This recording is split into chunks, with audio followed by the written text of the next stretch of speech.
Happy Monday, and we're going to hear from Mark Twain today. Um, Mark Twain was a guy, one of those guys that I think, he said things that everybody wished he hadn't said, and everybody was glad he said all at the same time. Whenever you find yourself on the side of the majority, it is time to reform.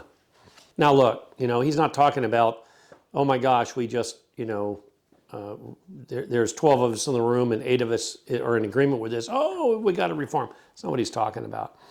He is talking about deep-seated majorities. He's talking about being so far into your majority, you can't see, you can't make objective conversations about yourself and your own stance. You can't even think about, negotiating or moving or exploring any other way of going about it. That's what he's really talking about there. And if you look back at the history of when he was running around this country, you certainly can see it, as we can anytime and anywhere.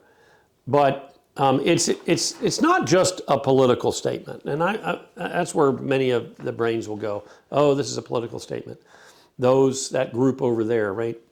But it does have a lot of bearing just in the workplace. We're all in the majority here to go forward and buy this $20 million piece of machinery.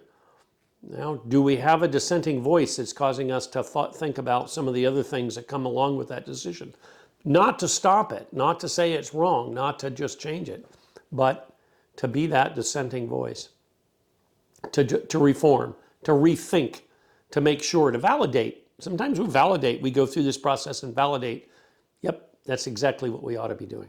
So as you begin this week, I want you to think about, are you a group of lemmings? Or do you have a dissenting voice in some of your decision making, or an alternative voice? Maybe dissenting is the wrong word. Or have you, even in your own head, have you really thought about the cons, because you've clearly thought about the pros, or you wouldn't be making the decision in that direction? Have a great week.